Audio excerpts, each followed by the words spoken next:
Okay, Coach, I wanted to bring you on today.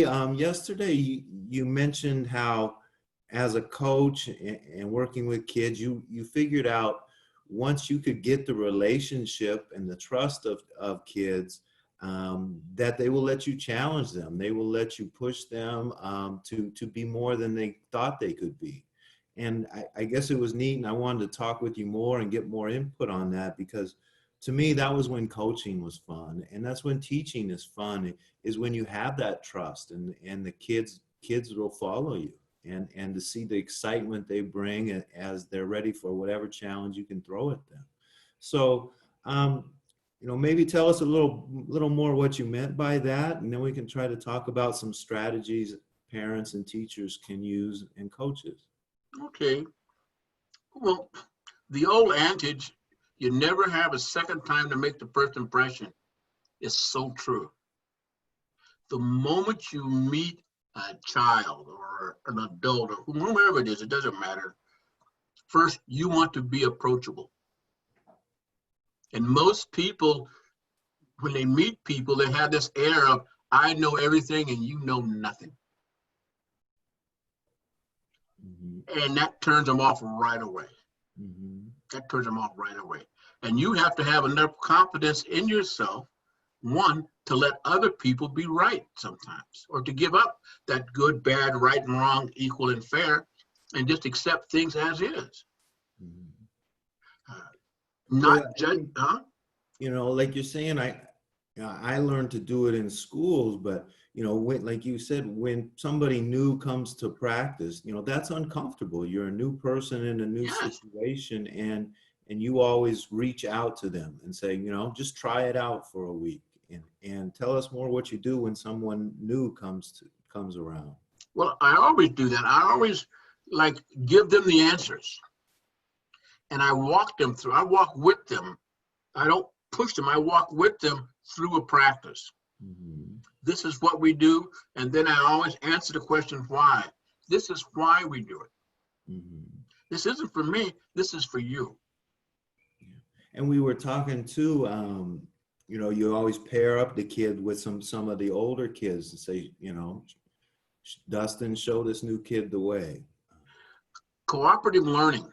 Hmm. Kids learn, I think, a lot of times better from kids their own age or a Hmm. little bit older than they do from adults. We as adults, we just have to be there to guide them. Uh, Things that are important to me, my tone of voice, eye contact, Hmm. body language, facial expressions, touch. Simple. Hmm. Being nice, being kind. And I wanted to, so one thing I think a common mistake a lot of teachers and coaches make, because, we all try to build relationships, but a common mistake I think that I learned from you is it's not a buddy-buddy relationship. It is an adult-child relationship. And Simple. it's very different, Yes. because you're able both, I think kids want that adult-child relationship, but it's not easy to figure out how to navigate that. So I don't know if you have any thoughts. Well, kids like structure. They say they don't, but they do. They love that structure. Uh, they love challenges, especially boys. Boys love a challenge. So you give them a challenge that they can do and make them aware of, with your tone of voice and all these other things, is that, I'm in charge. I tell my daughter and people that I am here and you are here, and that distance will never change. We will never be equal. You know, the only person that matters here is me. In the practice room we have it what is very warm. Mm-hmm. And I said the only one that has control over that heater is me. Mm-hmm. So I could care less if you are hot or you are cold. I control the heat. And I guess I get a lot of relationships with laughter, getting the kids to laugh and do things, getting them to smile, just to smile, but not grading them. I don't grade them. I don't give them an F because they don't do this or they don't do it right. I don't do that. Grades are a great deterrent for trying. And I said, all I want you to do, like I tell a kid, I want you to fail. I want you to fail big. Because if they fail, at least they're trying. And you have something to work with. And you have to go slow. You can't just go from 0 to 100. You got to go slow with a lot of kids because that's the way they process information. Yeah. And I think and a lot of times we give them too much information. Yeah. I think one thing I learned, working with tough kids, kids with a lot of trauma, a lot of mental health, and these things in schools is, they're going to test you and just, I guess, understanding the value of consistency. A lot of kids, they want to be able to write you off as, oh yeah, you don't believe in me, just like everybody else. And so I think being that consistency is a huge part of earning that trust. Yes, I would agree. One of the things that I do is I don't like to tell kids what I did because everybody wants to try to measure up or to do the one-upsies and stuff like that. So I just leave that alone. I worry about what are we doing now? Forget about what I did and so-and-so did. That's in the past. It's what are we doing now? And this is about you. When kids are angry, don't try to talk them out of being angry. Let them be angry. And that's maybe a time for you to shut up and listen and learn their body language. And then when they calm down, you don't tell them that they were wrong. Just say, that was one way, but here's another way. You might want to handle this. Yeah. And timing is so important. Timing is really important, Jen. Well, and you talk about it, just having been around you, if you have great feel for the kids you work with. You have great feel just because you've known them, and like you said, you listen and pay attention to their body language. And so, like you're saying, you tend to have pretty great timing. None of us are perfect, but you're able to have that, know when to push a kid to get up and try again, and know when to say enough, and know when to make them laugh, and know when to listen, and those things. And it really comes down to knowing your kids, I think. Is that fair to say? That gets back to knowing who's in the room. Mm-hmm. If you know who's in the room, and then you have an individual plan for every kid within your head. Mm-hmm. Yeah. And you have to know when dealing with kids, is it their behavior? Was it their words? Which was it that upset you?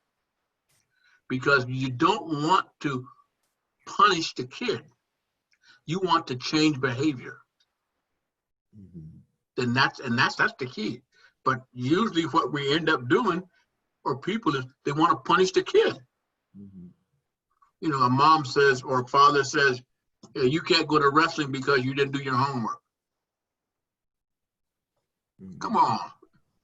Stuff like that. Yeah. Or I never tell kids that this is supposed to be fun, because their definition of fun is different than my definition of fun as an adult. A little kid's definition of fun is playing all the time. Ha, ha, ha.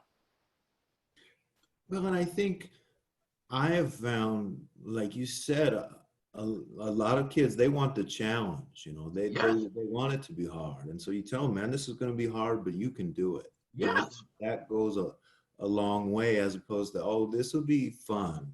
no, this is going to be hard, but you can do it, and we're right here with you. Mhm. I think those are deeper messages that kids, want. They want a challenge. They want to be told they're capable, what have you. Probably the best thing is I don't play with kids. Mhm. And the reason I don't play with kids is kids don't know when to stop. You might want to stop, but the kid, they want to play. Mhm. And that's when you get upset with them and you tear down everything that you've gained Mhm. in your tone of voice or whatever you do, the discipline you have with those young people. And And once again, I stay away from grading kids. You're the A kid, you're the B kid. No, you're not. You're all kids. And one of the things we need to do is, what I do is I don't teach wrestling. I don't coach wrestling. I coach kids. And that can get confusing sometimes. yeah. Well, it's something I know the best teachers teach kids. Yeah.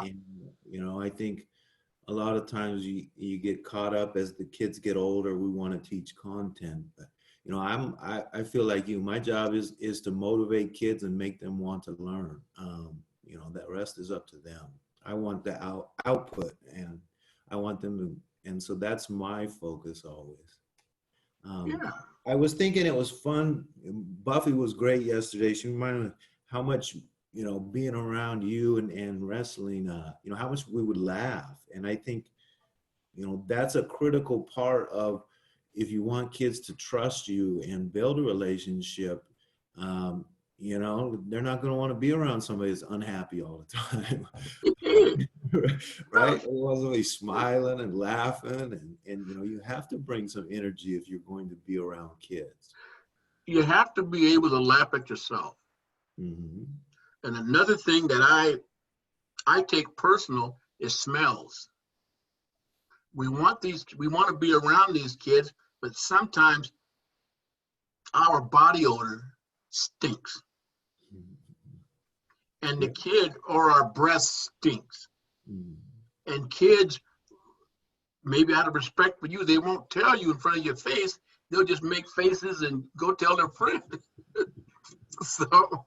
So I make sure that I know. Have you ever tried to be mad smelling bread?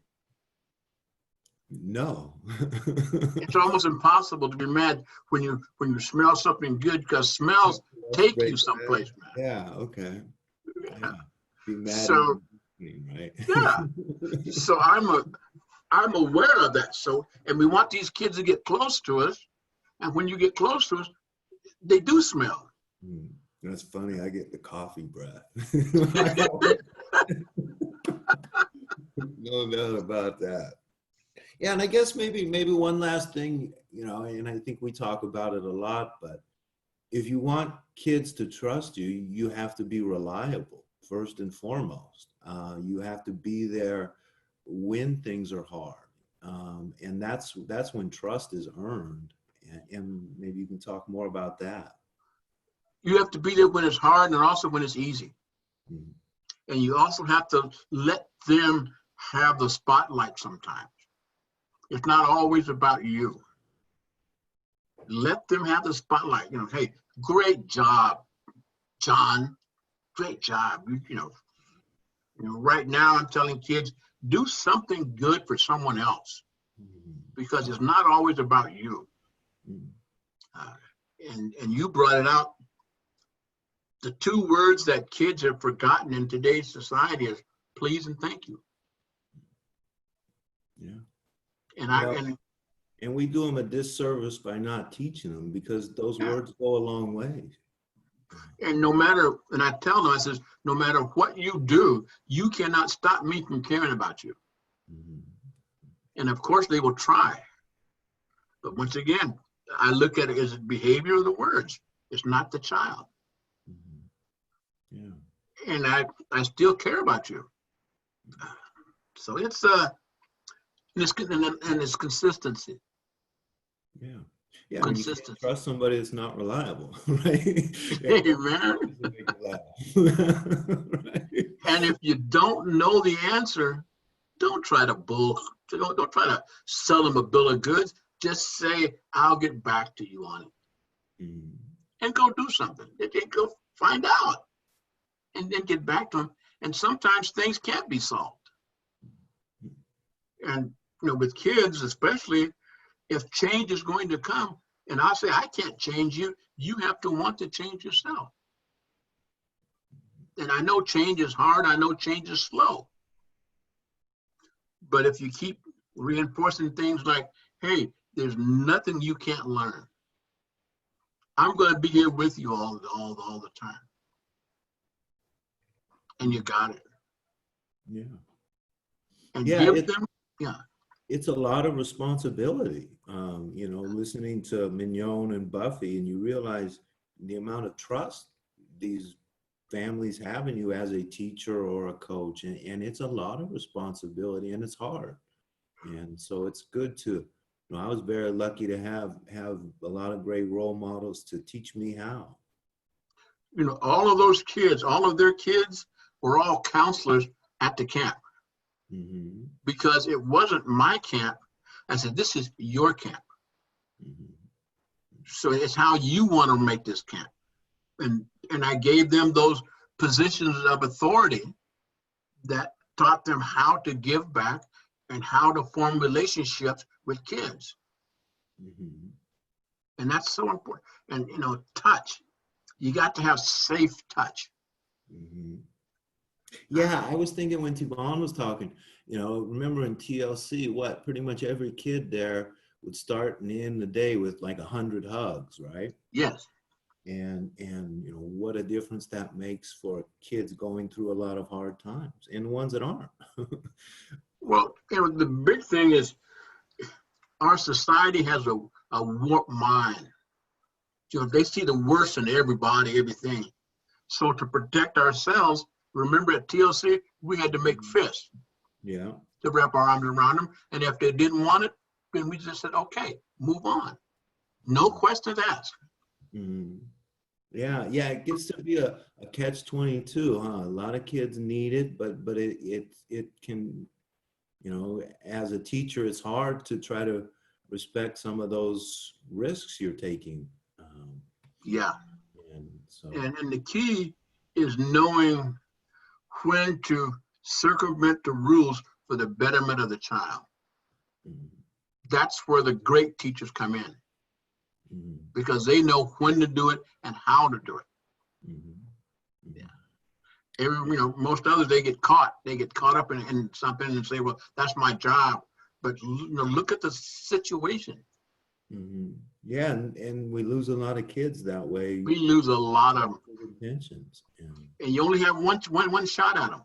Mm-hmm. That's all, just one shot. Yeah, I mean, when kids are in crisis and you say, this is not a part of my job, then they won't come to you a second time. No, they won't, because that's their job. Yeah, and Mm-hmm. yeah. But So, but you also have to be trustworthy. mm-hmm, mm-hmm, In order to give trust, you have to be trustworthy. And because kids are born manipulators, they figure it out early mm-hmm, if they can trust you or not, because that's what they do.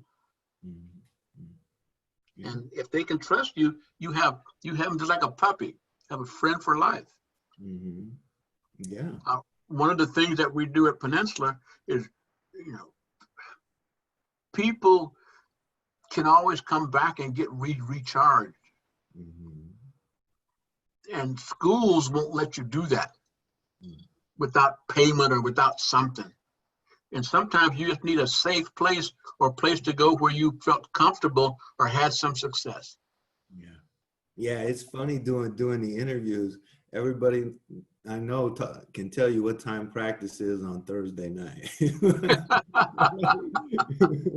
No matter how long it's been, they can tell you where coach is at 8 o'clock on Tuesday. And yeah, that's a neat thing for you know, a lot of generations of people to have.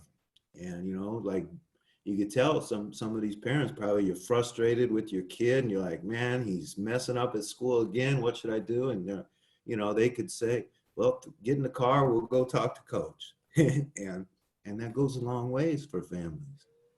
Yeah, it does. Mm-hmm. You know, a lot of parents take on battles that they don't need to take on. Mm-hmm. They could pass the baton. Mm-hmm. And that's just the way it is. It's a lot. It's a big world out here, isn't it? Hey, when these young people jump in, when they're the big fish in this little pond, then they jump in this big pond and they're just a little fish. Mm-hmm. And they have to go, they have to go through the changes. Mm-hmm. And they need help. And we always say that we can't solve your problem for you, but we'll walk with you all the way as long as you take the first step. There you go, huh? And when they take the first step, we got it. Yeah. Yeah, you're exactly right. You know, then they can take the second. Yes. And then pretty soon they can walk alone. Mm-hmm. It's like teaching the kid to ride a bike. You know, you're there with them because they fall a lot. Then pretty soon they go and go and go. And next thing you know, they're riding all by themselves and they don't know it until they look around and they see you're not there. They don't have training wheels. Mm-hmm. Yeah, that's what a great teacher, a great coach, great parents, right? That's what we want our kids to, you know, ease that whole process. And then you got to move on to the next one. Mm-hmm. You know, many people, they just relish in, well, I have a successful student. Hey, everybody needs you out here, man. Mm-hmm. And kids have got to feel wanted. Not some of the time, but all the time. And you have to give bits and pieces of yourself to all these kids to make them feel wanted. You know, the talks we used to have after practice, the things that made them so successful is when I would talk, I would speak in general terms, but every person thought I was talking directly to them. Yeah. Oh, good. I'm glad you brought that up. You know, one great skill you have, you know, a great leader, a great communicator is, like you said, I can talk to one person, but the whole room thinks I'm talking to them. Or yeah. You know, it doesn't take an hour-long counseling session a lot of times to clear a kid up. You know, you can say, hey, man, let's go. Tell them something, tell them a joke. I remember you used to say, why do birds fly in a V and there's more on one side? You know, in a V like that, when there's more, and you'd say, well, because there's more birds on that side. You know, or the if card. So, you know, yeah. You know, a big part of, I was saving that for tomorrow, we can talk more. A big part of helping kids learn how to manage their emotions is teaching them to manage their attention and what they focus. Yes. And you know, we can talk more about that tomorrow. We don't need to go on forever. I know you got to. No, see, that's the biggest thing with coaches is coaches love to hear themselves talk. And they want kids to pay attention. And when they don't pay attention, they punish. So how long can you keep a kid's attention usually?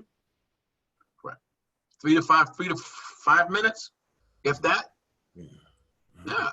I was doing some research. They say people today, you know, with our electronic world, we have shorter attention spans than goldfish. Yeah, hey, man. And we want them to sit there and listen and pay attention for 25 minutes. Coach, we do it 6 hours a day in school, man. It's a hard job, man. Yeah, but punish them and say, you're not paying attention. That's why you didn't learn it, because you're not paying attention. Okay. But we'll get it.